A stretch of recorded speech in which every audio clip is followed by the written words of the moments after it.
Friends, ഇന്ന് നമ്മൾ നോക്കാൻ പോകുന്നത് നമുക്ക് എല്ലാ ബാഗുകളും വാഷ് ചെയ്യാൻ കഴിയില്ല കേട്ടോ. അപ്പോൾ നമുക്ക് ഏതൊക്കെ ബാഗുകളാണ് വാഷ് ചെയ്യാൻ കഴിയുക എന്നുള്ളതാണ് നമ്മൾ ഈ വീഡിയോയിലൂടെ നോക്കാൻ പോകുന്നത്. അപ്പോൾ നിങ്ങൾ വീഡിയോ സ്കിപ്പ് ചെയ്യാതെ തന്നെ കാണണേ. ആദ്യം നമ്മൾ നോക്കാൻ പോകുന്നത് സ്കൂൾ ബാഗാണ് കേട്ടോ. സ്കൂൾ ബാഗ് സാധാരണ ഗതിയിൽ എല്ലാവരും ചെയ്യുന്നത് എന്താ വെച്ച് കഴിഞ്ഞാൽ രാത്രി നമ്മൾ സോപ്പും പൊടിയിൽ ഇട്ട് വെച്ച് രാവിലെയാണ് അലക്കാറുള്ളത്. അങ്ങനെ നിങ്ങൾ ഒരിക്കലും ചെയ്യരുത്. അതിൻ്റെ കാരണം എന്താ വെച്ച് കഴിഞ്ഞാൽ ഈ ബാഗ് കണ്ടോ, ഈ ബാഗ് ശരിക്ക് 1.5 വർഷമായിട്ടുള്ളൂ. ഈ ബാഗൊക്കെ 3 വർഷം നിൽക്കേണ്ട ബാഗാണ്. ഇവരെന്താ ചെയ്യുന്നത് വെച്ച് കഴിഞ്ഞാൽ സ്ഥിരമായിട്ട് സോപ്പും പൊടിയിൽ ഇട്ട് വെച്ചിട്ട് ഈ റെക്സിന് കണ്ടില്ലേ, ഈ റെക്സിൻ്റെ ബാക്കിലൊരു കെമിക്കൽ റിയാക്ഷൻ നടന്നിട്ട് ഈ സംഭവം ഇതേപോലെ ഇങ്ങനെ പൊളിഞ്ഞു വരിക.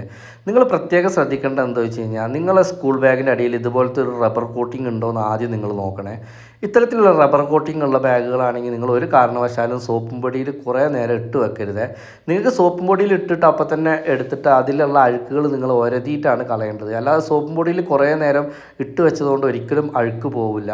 അപ്പോൾ നിങ്ങൾ പ്രത്യേകം ശ്രദ്ധിക്കണം. അധികം ആളുകളും 2 ദിവസം 3 ദിവസമൊക്കെ ഇതേപോലെ സോപ്പും പൊടിയിൽ ഇട്ട് വെച്ചിട്ടാണ് ഇത് അലക്കുക. അപ്പോൾ എന്താ സംഭവിക്കുന്നത് വെച്ച് കഴിഞ്ഞാൽ ഇതുപോലത്തെ റെക്സിനാണെങ്കിൽ ഈ റെക്സിൻ നന്നായിട്ട് ലാസ്റ്റ് ചെയ്യുന്ന റെക്സിനാണ്. പക്ഷേ സോപ്പും പൊടിയിൽ ഇടുന്നതിൻ്റെ കാരണം കൊണ്ട് തന്നെ 1 വർഷം 1.5 വർഷം കഴിയുമ്പോൾ ഇതിൻ്റെ ഉള്ളിലുള്ളത് ഇങ്ങനെ ഇതുപോലെ പൊളിഞ്ഞ് വരും. ഇത് കണ്ടില്ലേ, ഈ കസ്റ്റമറൊക്കെ കുറേ സോപ്പും പൊടിയിൽ ഇട്ട് വെച്ചതായിരിക്കും. പക്ഷേ ഫസ്റ്റ് എനിക്കിത് മനസ്സിലായിട്ടില്ല. ഞാൻ അവരോട് ഓരോരുത്തരും വരുന്നവരോട് നമ്മളെ ഷോപ്പിൽ കുറേ കസ്റ്റമേഴ്സ് വരാറുണ്ട്. അപ്പോൾ അവരോടൊക്കെ ഇങ്ങനെ ചോദിച്ച് മനസ്സിലാക്കിയതിൽ നിന്ന് എനിക്ക് മനസ്സിലായതാണ്. ഇനി നമ്മൾ അടുത്ത് നോക്കാൻ പോകുന്നത് ഫോമാണ് കേട്ടോ. ഫോം എന്ന് പറഞ്ഞു കഴിഞ്ഞാൽ നമ്മളെ ചാർലി ബാഗ് പോലത്തെ റെക്സിനാണ് ഫോം എന്ന് പറയുന്നത്. ഇത്തരത്തിലുള്ള നമ്മൾ അധിക പേരും പറയുന്നത് ലെതറിൻ്റെ എന്നാണ്. ഇത് പ്യുവർ ലെതറല്ല, എന്നിരുന്നാലും ഫോമാണിത്. ഈ ഫോമിൽ അഴുക്കായി കഴിഞ്ഞാൽ ഇതൊരിക്കലും അലക്കാൻ പാടില്ല കേട്ടോ. സോപ്പും പൊടിയിൽ ഇട്ടിട്ടാണെങ്കിലും എന്തിലിട്ടിട്ടാണെങ്കിലും അലക്കാൻ പാടില്ല. പിന്നെ ഈ അഴുക്കുകൾ എങ്ങനെ കളയാമെന്ന് വെച്ച് കഴിഞ്ഞാൽ നമ്മളെ കയ്യിലുള്ള മെഷീൻ ഓയിലില്ലേ, വീട്ടിലൊക്കെ മെഷീൻ യൂസ് ചെയ്യുന്നവരത്തുണ്ടാവും മെഷീൻ ഓയിൽ, അല്ലെങ്കിൽ കുറഞ്ഞ കാശിന് നമുക്ക് പുറത്തുനിന്ന് വാങ്ങാൻ കിട്ടും. അത് ഇതുപോലെ ഒരു തുണിയിലാക്കിയിട്ട് നന്നായിട്ട് ഉരതിയാൽ മതി കേട്ടോ. അപ്പോൾ ആ അഴുക്ക് അതേപോലെ തന്നെ പോകും. അപ്പോൾ നിങ്ങൾ ഈ ഓയിൽ അവിടെ തന്നെ ഉണ്ടാവും. നിങ്ങൾ ഒന്നുകൊണ്ട് പേടിക്കണ്ട. ഈ ഓയിൽ തേച്ചിട്ടാണ് എല്ലാവരും ഈ റെക്സിൻ അടിക്കുക കേട്ടോ. കുറച്ച് കഴിയുമ്പോൾ ആ ഓയിൽ എന്താവുമെന്ന് വെച്ചാൽ ഉണങ്ങിപ്പോകും കേട്ടോ. അപ്പോൾ നിങ്ങൾ എന്താക്കുക, ഇതുപോലെ വൃത്തിയാക്കുക. ഇപ്പോൾ കണ്ടില്ലേ, അവിടെ ലേശം അഴുക്കുണ്ടായിരുന്നു. അപ്പോൾ നമ്മൾ ഓയിൽ തേച്ചപ്പോൾ ആ അഴുക്ക് പോയി. ഓയിൽ അവിടെ തന്നെ ഉണ്ട്. അതൊരു 2 മിനിറ്റ് കഴിഞ്ഞാൽ അത് പോകും കേട്ടോ. ഇപ്പോൾ കണ്ടില്ലേ, ഈ ബാഗ് നന്നായിട്ട് അഴുക്കുണ്ട്. ഈ ഫോമിൽ നമ്മൾ ഓയിൽ തേച്ചിട്ട് വൃത്തിയാക്കുമ്പോൾ നിങ്ങൾ ശ്രദ്ധിച്ച് നോക്കിക്കോ. ഒരു സൈഡ് ഇപ്പോൾ ഞാൻ നന്നായിട്ട് തന്നെ ഉരതിയുന്നുണ്ട്. ആ ഉരതുന്ന ഭാഗത്തുള്ള അഴുക്കുകളൊക്കെ പോകുന്നുണ്ട്. അപ്പോൾ നിങ്ങൾക്ക് അതിൻ്റെ ഡിഫറൻറ്റ് മനസ്സിലാകുന്നുണ്ടല്ലോ. ഞാൻ ഈ തൊടുന്ന സ്ഥലത്ത് കണ്ടില്ലേ, നന്നായിട്ട് അഴുക്കുണ്ട്. എന്നാൽ ഞാൻ ആ ഓയിൽ തേച്ച ആ ഭാഗത്ത് കണ്ടില്ലേ, നല്ല ഫിനിഷിങ് ഉണ്ടാവും കേട്ടോ.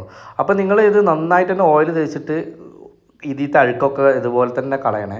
അല്ലാതെ ഓയിൽ ഒരുപാട് ഒഴിച്ച് വെക്കരുത്. അതുപോലെ തന്നെ എനിക്ക് പറയാനുള്ളത്, പലരും ഞാൻ ഇതുപോലെ ചെയ്യുന്നത് കണ്ടിട്ട് വെളിച്ചെണ്ണ ഒന്നും യൂസ് ചെയ്യാൻ പാടില്ല കേട്ടോ. കാരണം എന്താ വെച്ച് കഴിഞ്ഞാൽ അത്തരത്തിലുള്ള ഓയിലുകൾ യൂസ് ചെയ്ത് കഴിഞ്ഞാൽ അതിൻ്റെ സ്മെല്ല് പോകില്ല. അപ്പോൾ നിങ്ങൾ മാക്സിമം മെഷീൻ ഓയിൽ തന്നെയാണ് ഇതിന് യൂസ് ചെയ്യേണ്ടത്. അപ്പോൾ ഇതുപോലെ തന്നെയാണ് നിങ്ങൾ ഈ ഫോം എന്ന് പറഞ്ഞ റെക്സിനുകൾ എല്ലാം വൃത്തിയാക്കേണ്ടത് ഇതേ രീതിയിലാണ് കേട്ടോ. അല്ലാതെ ഇതൊക്കെ സോപ്പും പൊടിയിലിട്ടിട്ടാണ് നിങ്ങൾ സ്ഥിരമായിട്ട് അലക്കുന്നതെങ്കിൽ ഇത് ലാസ്റ്റ് ചെയ്യൂല. നിങ്ങൾക്ക് സോപ്പും പൊടിയിലിട്ട് അലക്കുന്നതുകൊണ്ട് കുഴപ്പമൊന്നുമില്ല. നിങ്ങൾ 1 വർഷം ഉപയോഗിക്കേണ്ട ബാഗാണെങ്കിൽ അത് നിങ്ങൾക്ക് ഒരു 3 മാസം കൊണ്ട് തന്നെ അതിന് തീരുമാനമാവും കേട്ടോ. ഇനി നമ്മൾ നോക്കാൻ പോകുന്നത് നമുക്ക് സോപ്പും പൊടിയിൽ ഇട്ട് വെച്ചാലും കുഴപ്പമില്ലാത്ത റെക്സിനാണ് കേട്ടോ. ഇതൊന്നും സോപ്പും പൊടിയിൽ കൂടുതൽ നേരം ഇട്ട് വെച്ചാലും വലിയ കുഴപ്പം കണ്ടിട്ടില്ല. എന്നിരുന്നാലും നിങ്ങൾ അധികം നേരം സോപ്പും പൊടിയിൽ ഇട്ട് വെക്കാതിരിക്കുകയാണ് കേട്ടോ നല്ലത്. ഞാനിതുപോലെ ബാഗ് വാങ്ങുമ്പോൾ ശ്രദ്ധിക്കേണ്ട കാര്യങ്ങൾ എന്ന് പറഞ്ഞിട്ട് ഞാനൊരു വീഡിയോ ചെയ്തിട്ടുണ്ട്. അത് ഞാൻ ഡിസ്ക്രിപ്ഷനിൽ അതിൻ്റെ ലിങ്ക് കൊടുക്കട്ടോ. അത് നിങ്ങൾക്ക് വേണ്ടവർക്ക് അതും കയറി കാണാം.